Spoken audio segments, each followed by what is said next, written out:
ಓಂ ನಮೋ ನಾರಾಯಣಾಯ. ವೀಕ್ಷಕರೇ, ಜಗತ್ತಿನಲ್ಲಿ ಪ್ರತಿ ಮನುಷ್ಯನ ಜೀವನದಲ್ಲಿಯೂ ಸುಖ ದುಃಖಗಳು ಚಕ್ರದಂತೆ ಬದಲಾಗುತ್ತಿರುತ್ತವೆ. ಒಳ್ಳೆಯ ಸಮಯ ಇದ್ದರೆ ಕಷ್ಟದ ಸಮಯವೂ ಬಂದೇ ಬರುತ್ತದೆ. ಆದರೆ ನಮ್ಮ ಪುರಾಣಗಳಲ್ಲಿ, ನಮ್ಮ ಧರ್ಮ ಗ್ರಂಥಗಳಲ್ಲಿ ಒಂದು ದೊಡ್ಡ ಸತ್ಯವೇ ಹೇಳಲಾಗಿದೆ. ಅದೇನು ಗೊತ್ತಾ? ನಮಗೆ ಒಳಿತು ಅಥವಾ ಕೆಡುಕು ಆಗುವ ಮೊದಲು ಆ ಪರಮಾತ್ಮ ನಮಗೆ ಕೆಲವು ಸೂಚನೆಗಳನ್ನು ಕಳುಹಿಸುತ್ತಾನೆ. ಹೌದು, ನೀವು ಅರಿಯದ ದೊಡ್ಡ ಸತ್ಯ ಇದು. ನಮ್ಮ ಜೀವನದಲ್ಲಿ ದಟ್ಟ ದರಿದ್ರ, ದೊಡ್ಡ ಕಷ್ಟಗಳು ಶುರುವಾಗುವ ಮುನ್ನ ಕಾಣಿಸಿಕೊಳ್ಳುವ ಆ 7 ಪ್ರಮುಖ ಸೂಚನೆಗಳ್ಯಾವುವು ಎಂದು ಇಂದಿನ ವಿಡಿಯೋದಲ್ಲಿ ನಾವು ತಿಳಿಸಿಕೊಡುತ್ತೇವೆ. ಅದರ ಜೊತೆಗೆ ಅದಕ್ಕೆ ಪರಿಹಾರಗಳು ಯಾವುವು, ನಾವು ಅದರಿಂದ ಹೇಗೆ ಮುಕ್ತಿ ಪಡೆಯಬಹುದು ಎಂಬುದನ್ನು ಸಹ ತಿಳಿದುಕೊಳ್ಳೋಣ. ಅದಕ್ಕೂ ಮೊದಲು ನೀವಿನ್ನು ನಮ್ಮ ಚಾನಲ್ಗೆ ಸಬ್ಸ್ಕ್ರೈಬ್ ಆಗಿಲ್ಲವೆಂದರೆ ದಯವಿಟ್ಟು ಚಾನಲನ್ನು ಸಬ್ಸ್ಕ್ರೈಬ್ ಮಾಡಿಕೊಂಡು ನಿಮ್ಮ ಇಷ್ಟದ ದೇವರ ಹೆಸರನ್ನು ಕಮೆಂಟ್ ಬಾಕ್ಸ್ನಲ್ಲಿ ತಿಳಿಸಿ.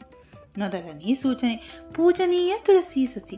ನಮ್ಮ ಮನೆಯಲ್ಲಿರುವ ತುಳಸಿ ಗಿಡವನ್ನು ನಾವು ಲಕ್ಷ್ಮೀ ಸ್ವರೂಪವೆಂದು ಅಪಾರ ಭಕ್ತಿ ಶ್ರದ್ಧೆಯಿಂದ ಪೂಜಿಸುತ್ತೇವೆ.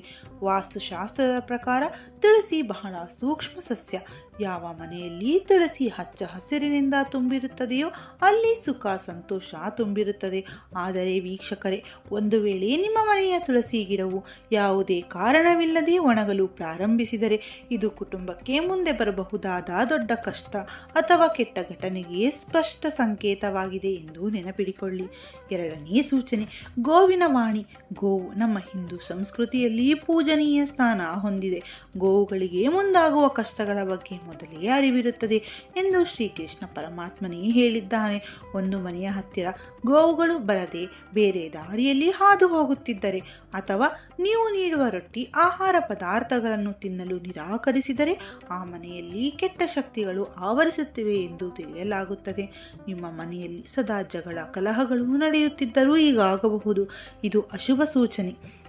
ಮೂರನೇ ಸೂಚನೆ, ಪೊರಕೆ ಮತ್ತು ಬಟ್ಟಲು. ಮನೆಯಲ್ಲಿ ಕಸ ಗುಡಿಸುವ ಪೊರಕೆ ಪದೇ ಪದೇ ಹಾಳಾಗುತ್ತಿದ್ದರೆ, ತುಂಡರಿಸುತ್ತಿದ್ದರೆ ಅದು ಅಶುಭದ ಸೂಚನೆ. ನಕಾರಾತ್ಮಕ ಶಕ್ತಿ ನಿಮ್ಮ ಮನೆಯನ್ನು ಆವರಿಸುತ್ತಿದೆ ಎಂದರ್ಥ.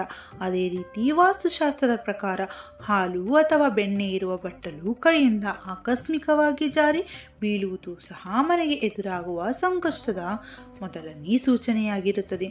ನಾಲ್ಕನೇ ಸೂಚನೆ, ಮನೆಯಲ್ಲಿ ಪಕ್ಷಿಗಳ ಸಾವು. ಒಂದು ವೇಳೆ ಮನೆಯ ಒಳಗೆ ಬಂದ ಪಕ್ಷಿಗಳು ಆಕಸ್ಮಿಕವಾಗಿ ಸತ್ತು ಹೋದರೆ ಅದು ಭಾರಿ ಅಶುಭ ಸಂಕೇತ. ಇದು ಮನೆಗೆ ಆವರಿಸುವ ಕಷ್ಟಗಳು ಮತ್ತು ಮುಂದೆ ನಡೆಯಬಹುದಾದ ಕೆಟ್ಟ ಘಟನೆಗಳ ಬಗ್ಗೆ ನೀಡುವ ಪೂರ್ವ ಸೂಚನೆಯಾಗಿರುತ್ತದೆ. ಐದನೇ ಸೂಚನೆ, ಪೂಜಾ ಸಾಮಗ್ರಿಗಳು ಕೈ ಜಾರಿದರೆ.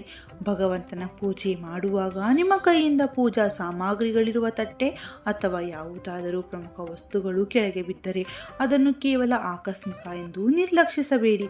ಇದು ಕೂಡ ಮನೆಗೆ ಮುಂದೆ ಬರುವ ಕೆಟ್ಟ ಘಟನೆಗಳ ಸೂಚನೆಯಾಗಿರುತ್ತದೆ. ಇನ್ನು ಆರನೇ ಸೂಚನೆ, ಗಂಡಾಂತರದ ಸಂಕೇತ. ಮದುವೆಯಾದ ಸ್ತ್ರೀಯರ ಹಣೆಗೆ ಕುಂಕುಮ ಹಚ್ಚಿಕೊಳ್ಳುವಾಗ ಕೈಯಿಂದ ಕುಂಕುಮದ ಭರಣಿ ಕೆಳಗೆ ಬಿದ್ದರೆ ಅದನ್ನು ಗಂಡನಿಗೆ ಸಂಭವಿಸಬಹುದಾದ ಆಪತ್ತಿನ ಸೂಚನೆ ಎಂದು ಪರಿಗಣಿಸಲಾಗುತ್ತದೆ. ಇದನ್ನು ಅಶುಭ ಎಂದು ತಿಳಿದ ಕೂಡಲೇ ಎಚ್ಚರಿಕೆಯನ್ನು ವಹಿಸಿ. ಏಳನೇ ಸೂಚನೆ, ಕೌಟುಂಬಿಕ ಕಲಹ ಮತ್ತು ಗಾಜು ಒಡೆಯುವುದು. ಯಾವುದೇ ಕಾರಣವಿಲ್ಲದೆ ಮನೆಯ ಸದಸ್ಯರ ನಡುವೆ ಕಲಹಗಳು ಜಗಳಗಳು ಹೆಚ್ಚಾಗುತ್ತಿದ್ದರೆ ಅಥವಾ ಮನೆಯ ಪುರುಷರು ಚಿಕ್ಕ ಚಿಕ್ಕ ವಿಷಯಗಳಿಗೂ ಕೋಪಗೊಳ್ಳುತ್ತಿದ್ದರೆ ಇದು ಮುಂದೆ ನಿಮ್ಮ ಜೀವನದಲ್ಲಿ ಎದುರಾಗುವ ಕಷ್ಟದ ಸಂಕೇತ. ಇದರ ಜೊತೆಗೆ ಮನೆಯಲ್ಲಿ ಗಾಜುಗಳು ಒಡೆಯುವುದು ಅಶುಭ ಸಂಕೇತ ಮತ್ತು ವಾಸ್ತುಶಾಸ್ತ್ರದ ಪ್ರಕಾರ ಇದು ರೋಗ ರುಜಿನಗಳಿಗೆ ಆಹ್ವಾನ ನೀಡಿದಂತೆ. ಆರೋಗ್ಯದ ಕಡೆ ಹೆಚ್ಚಾಗಿ ಗಮನ ಹರಿಸುವುದು ಒಳ್ಳೆಯದು. ವೀಕ್ಷಕರೇ, ಈ ಸೂಚನೆಗಳು ಕಂಡು ಬಂದರೆ ಗಾಬರಿ ಪಡಬೇಕಾಗಿಲ್ಲ. ಆ ಸಮಯದಲ್ಲಿ ನೀವು ಮಾಡಬೇಕಾದದ್ದು ಒಂದೇ, ತಾಳ್ಮೆಯಿಂದ ಇರಿ. ಈ ಕೆಟ್ಟ ಸೂಚನೆಗಳು ದೂರ ಮಾಡಲು ಪ್ರತಿದಿನವೂ ತಪ್ಪದೇ ಶಿವ ಧ್ಯಾನ ಮಾಡಿ.